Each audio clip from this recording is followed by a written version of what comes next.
La parole est à Monsieur Maor Chiche pour le groupe Paris en commun.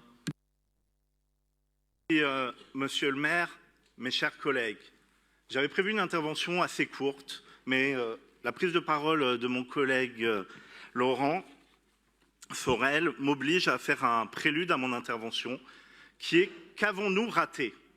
Qu'avons-nous raté collectivement pour faire qu'aujourd'hui, on puisse banaliser la Shoah? Qu'avons-nous raté pour faire que la stèle d'Anne Frank à Amsterdam puisse être revêtue du drapeau palestinien et que l'on puisse considérer que nazisme égale sionisme? Qu'avons-nous raté collectivement pour perdre le sens des mots? Comment peut-on nous faire une liste à l'après-Vière des crimes de l'histoire, de la traite négrière, de l'Algérie ou d'autres conflits pour nous dire tout le mal de la Shoah et nous dire qu'il n'y a pas de spécificité de la Shoah? Il n'y a pas de hiérarchie des crimes, mais il ne faut pas confondre crimes de guerre, crimes de masse, viol de masse, génocide avec un Y, génocide tout court.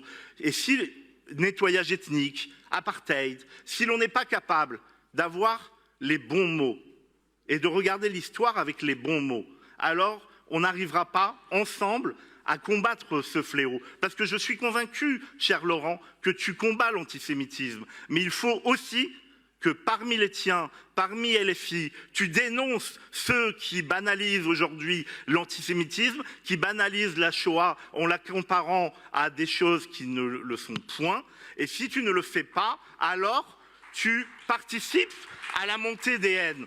Et ce n'est pas un procès qui t'est personnel, c'est simplement, je crois que dans cet hémicycle, si on dit tous qu'on est pour le mémorial, pour ce travail pédagogique, alors utilisons les bons termes, les bons mots. C'est la base, à mon avis, d'un travail sérieux de lutte contre l'antisémitisme, contre le négationnisme et sa banalisation, parce qu'aujourd'hui, ce qui nous guette, c'est peut-être ça le plus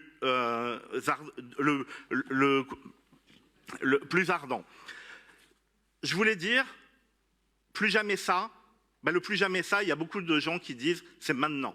C'est maintenant qu'on doit se poser la question, qu'est-ce que vous auriez fait en 1933? Qu'est-ce que vous auriez fait en 1939? Qu'est-ce que vous auriez fait au moment du débarquement des Alliés?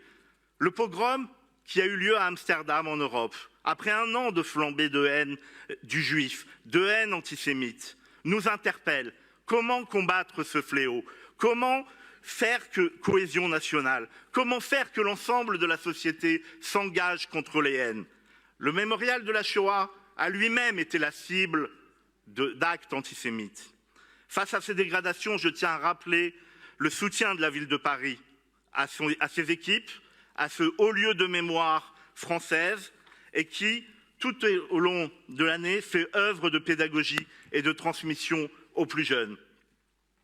Tout le contraire de la concurrence des mémoires, de Soral et de Dieudonné, des indigénistes, au profit de la complémentarité des mémoires, du questionnement, du regard de l'histoire sur les discriminations homosexuelles ou tziganes, le génocide rwandais.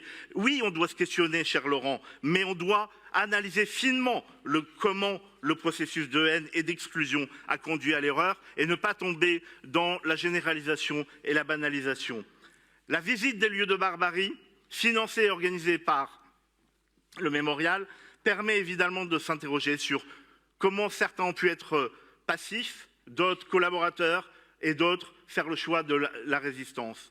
Ce travail mémorial est essentiel. On le sait, chacun qui recevons dans nos mairies ou allons dans les écoles, qui a rencontré un enfant caché, qui a rencontré un témoin, un ancien déporté ou un ancien combattant, ou qui s'est rendu sur place est bouleversé. On ne revient pas insensible de l'humanité, on devient à son tour un porteur de mémoire. Je voulais saluer le travail mené dans le 19e par le lycée catholique, par le lycée Lucien Dirsch,